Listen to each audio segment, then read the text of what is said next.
everybody. It is Thursday morning. I am getting myself ready for the day. This is pre-readiness. I'm halfway there. I'm dressed. And you might notice that I'm wearing the turtleneck that I incorporated into my minimalist closet in my last video. I am just noticing that I'm pretty deep in thought this morning, doing a lot of reflection, and I posted on my Instagram this morning about my takeaways that have become increasingly clear as I've been trying to get out of debt. I just wanted to maybe get ready. I'm gonna put a little bit of makeup on. You're gonna see how truly minimal my routine is. I just wanted to share some thoughts. I began my debt-free journey, as some might call it, what would it have been? September 2020. With that came the creation of budget, which is what my Instagram used to be called. I created this account as a accountability tool. I was literally spinning out in debt. I have always struggled with my relationship with money, and I haven't ever felt like my relationship with money was founded in like a deeper connection or like a deeper intention. I just saw it as something that came and went. I remember like some of the earliest conversations I had, growing up with my mom and with my stepdad were, them really trying to teach me the value of money and of saving.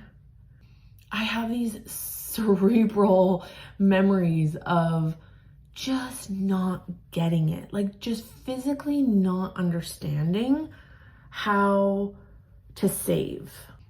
I did have, early experiences of saving where I was involved in a youth group that actually I went on some pretty amazing trips with. So one being to France, one being to Sweden, one being to the Philippines.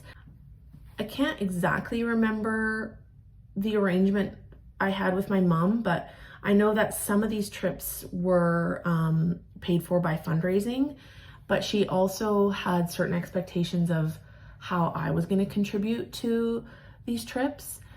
I do remember really vaguely at this point having a specific goal that I had to save for, and I know that I was able to have a relationship with money and saving in that way, but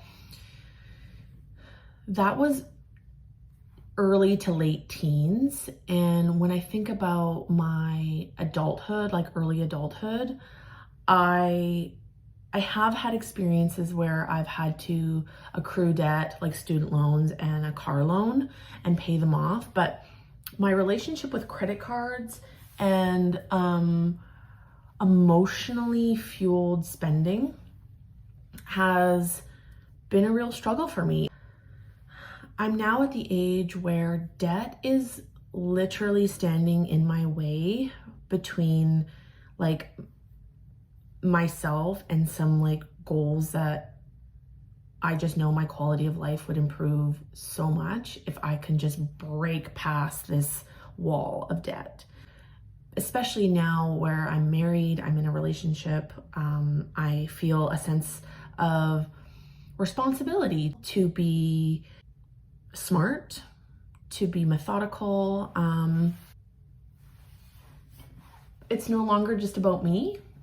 So there's a selflessness that has to kind of come through. And Brian and I have talked about the life we want together, and we don't want to necessarily feel limited by our finances.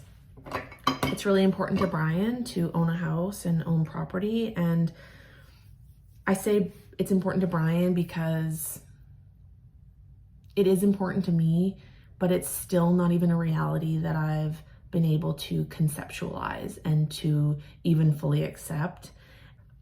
I do have fear, I have some blocks in my thinking around like how do I get from here to there? Like I'm still not really clear on how to move beyond debt and what my relationship with money is going to look like past my debt. When I started to really tackle my debt in September of 2020, I was crippled by the idea of my debt. I was ashamed, I was fearful, it turned into avoidance. I wouldn't talk about it, I wouldn't look at it. I was barely contributing to it. And in a lot of ways, my debt wasn't insurmountable. It wasn't out of this world. I feel really lucky that I was able to pay off my student loans, pay off my car loan, and I'm only left with my line of credit and at that time, a couple of different credit cards. So it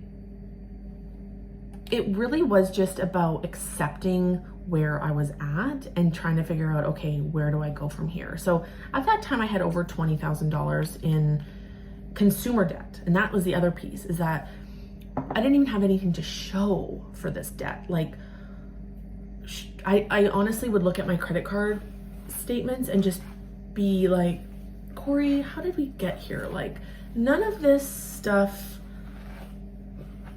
purchases warrant the amount of stress you're feeling. A lot of my spending was emotional. A lot of it was, it's payday, I deserve a little treat. I'm sad, I deserve a little treat. It was mostly just, I think, trying to fulfill some unmet needs. I started with over $20,000 in debt. I think I was in, around the $25,000 in debt. And just getting really clear on my, ins and outs, where my money was going, how much money I actually needed, and then what could I start really putting towards my debt. And where I've got to now is I've brought my debt down to around $12,000. So that's really significant for just over a year of this commitment. And I have tried to put around $400 a paycheck towards my debt, which is my largest expense other than rent.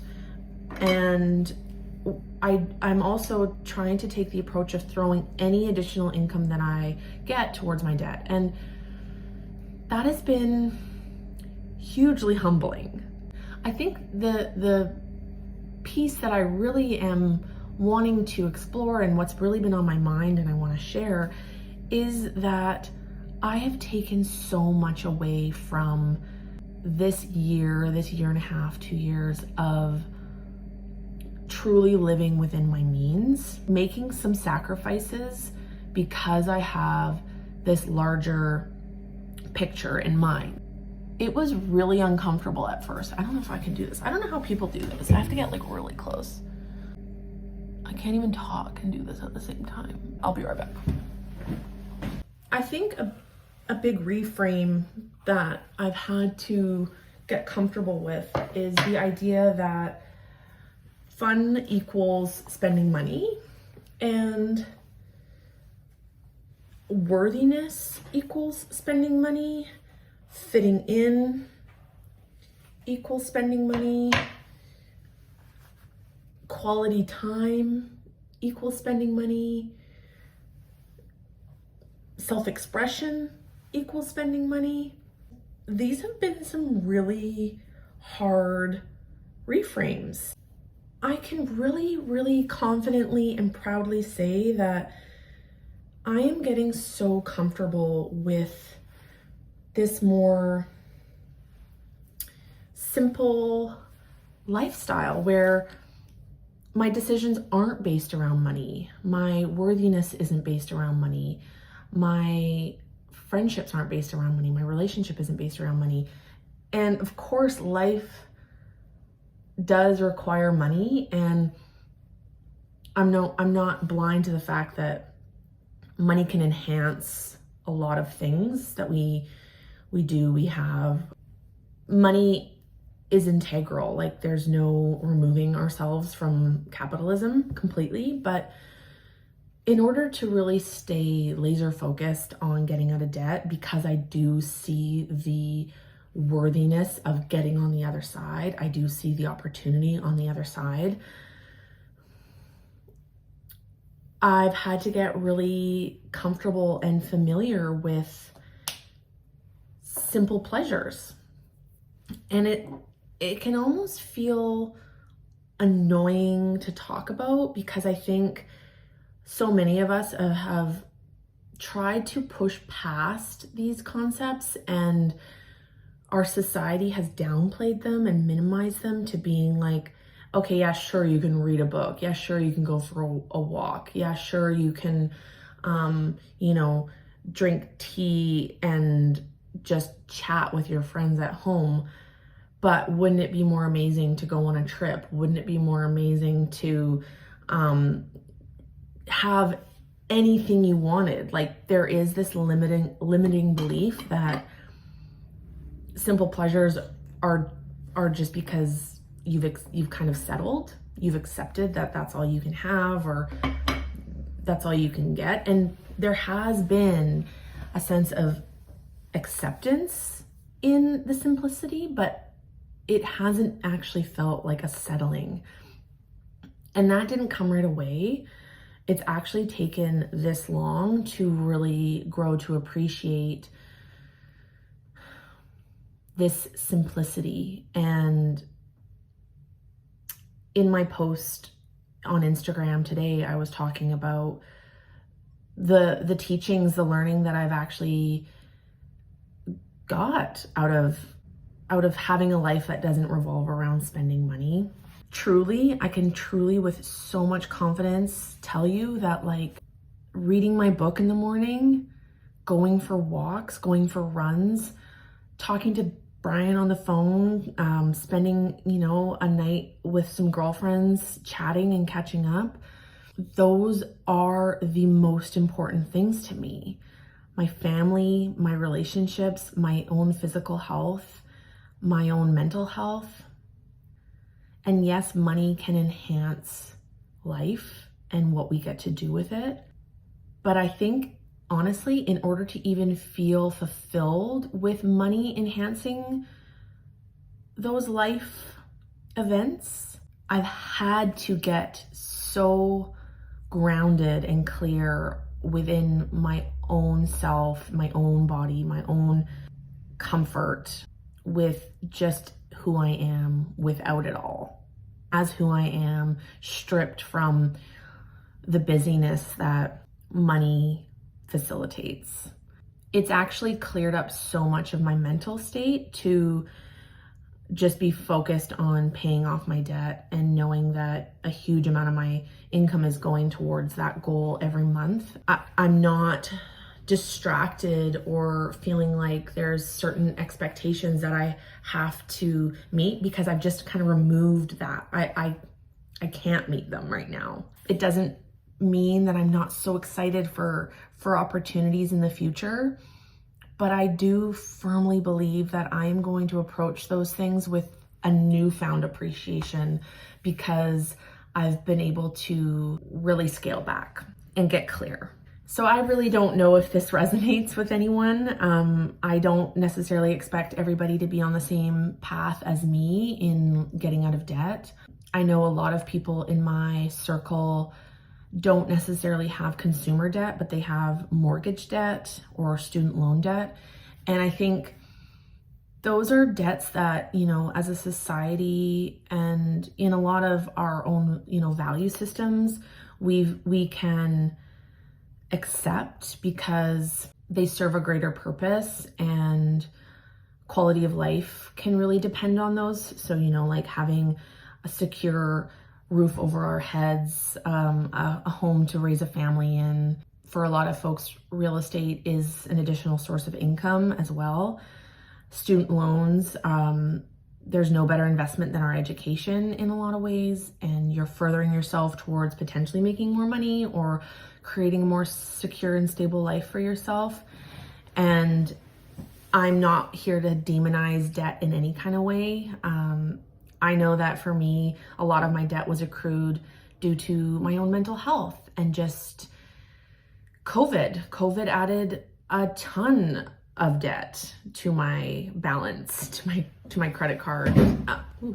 And I know that a lot of us, we became very reliant on Amazon, food delivery, all types of things that we were lacking maybe as a result of the pandemic.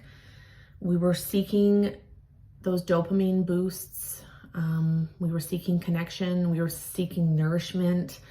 There's so many reasons why we would also go into consumer debt. So I do have a lot of empathy, not just for myself and my credit card balance, but to everyone who's struggling in debt. And maybe these reflections resonate with you for a different reason.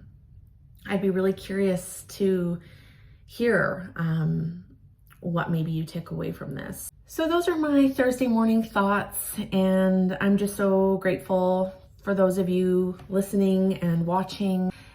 If you took anything away, I'd love for you to hit the thumbs up button, give this video a like, and maybe you would even consider subscribing. It means a lot to me. I love being here. I love creating.